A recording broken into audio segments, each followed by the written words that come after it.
Rabbal Alamin.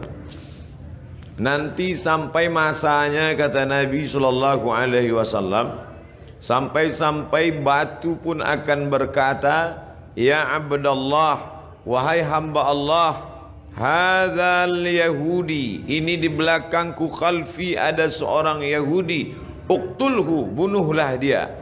Satu saja yang tidak mau menunjukkan tempat Yahudi, yaitu syajaratul gharqad, pohon gharqad, bentuknya seperti pohon pinus. Alhamdulillah, ketika saya sampai di kota Rafah, ini Mesir, ini Palestina, lalu ada satu kota bernama Rafah dibagi dua, perjanjian damai antara Mesir dengan Israel, maka mereka ambil setengah dan diambil oleh Mesir setengah. Di tengah kota ini dibuat satu garis lurus perbatasan dengan tegangan listrik, tegangan tinggi, pagar kawat, sehingga antara orang Rafah yang ada di Mesir dengan yang ada di jajahan Israel putus kontak, hanya bisa berhubungan lewat alat komunikasi, padahal mereka punya kota yang indah sebelum penjajahan Israel tahun 1946. Dari sana kita lihat hijau. Ternyata yang hijau mereka tanam itu adalah syajaratul gharqad, pohon yang memang sudah disebutkan Nabi Muhammad sallallahu alaihi wasallam. Mereka mengatakan di bawah Masjidil Aqsa ini ada tempel kuil King Solomon yang mereka agungkan, yang dalam Al-Quran kita menyebutnya Nabi Sulaiman alaihissalam mentauhidkan Allah subhanahu wa ta'ala, anak dari Nabi Daud alaihissalam juga mentauhidkan Allah, tapi mereka merusak ajaran ini dan mereka membawa ini sebagai slogan. Oleh sebab itu ada seorang berkeluarga negaraan Perancis bernama Roger Jaraudi masuk Islam, bersyahadat, dan dia menulis buku bahwa Israel membangun negara berdasarkan mitos. Maka pemerintah menangkap Roger Jaraudi, dipenjarakan, tapi dia puas karena dia sudah mengungkap bagaimana kebatilan Israel.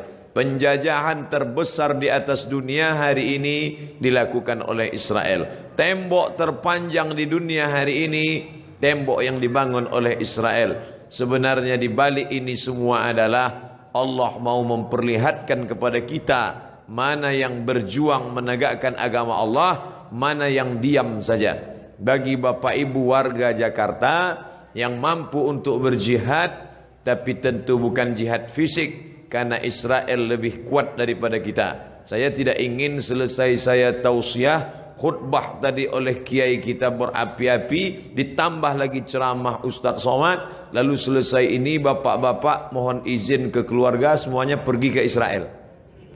Selesai ini besok kita baca Quran, ada 3 warga Jakarta di Israel terbengkalai karena tidak dapat nasi uduk. Jihad yang kita lakukan bukan seperti itu. Apa yang bisa kita lakukan?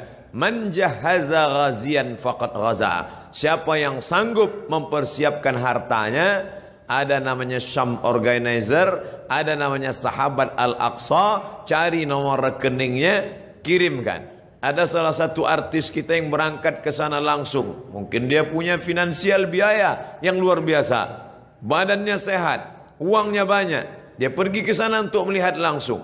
Ada pula saudara kawan kita yang dengan hartanya, tolonglah, tapi andai tidak bisa, maka kiai kita melalui khutbah Jumat tadi mengajak kita berdoa, Allahumma ansur ikhwanana al-mujahidin al-mazlumina fi Palestin. Tolong saudara kami yang Allah yang teraniaya di Palestina. Orang-orang yang sekuler, liberal, iseng-iseng mulai mengetes ustadz.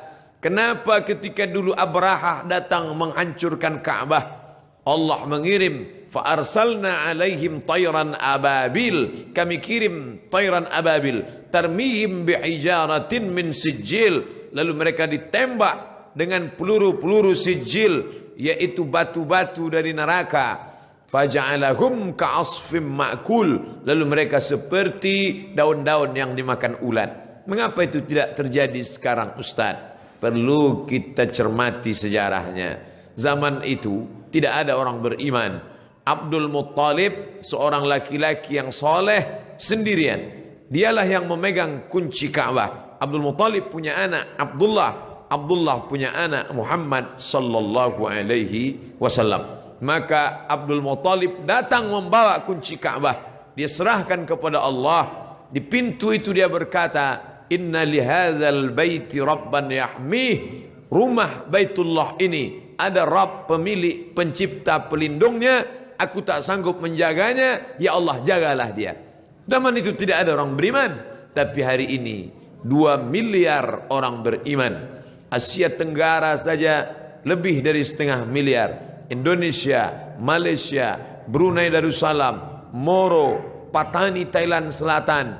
Maka ini sudah cukup.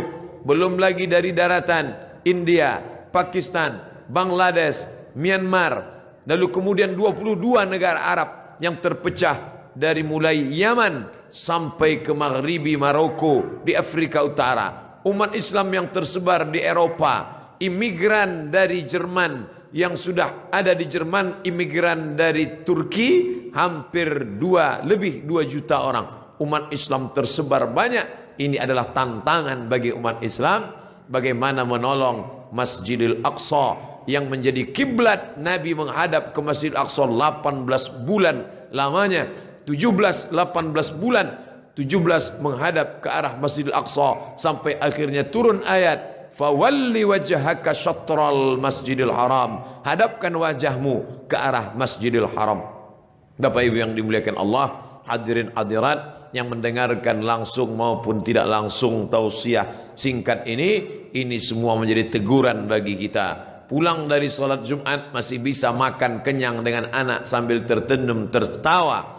Betapa saudara kita di sana. Saya pernah satu asrama dengan orang Palestina. Saya tanya langsung, bagaimana keadaan keluargamu di sana? Apa kata dia? Satu asrama dengan saya ketika sama-sama kuliah. Abdul Somad, seandainya mereka bunuh kami, sudah lama kami mati. Tapi mereka tidak ingin kami mati. Mereka datang ke rumah kami, mereka pecahkan tempat air, mereka buat kami kehausan setengah mati.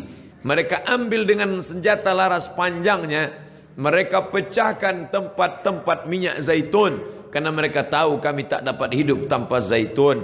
Mereka hancurkan sawah, mereka hancurkan sawah gandum, makanan pokok kami.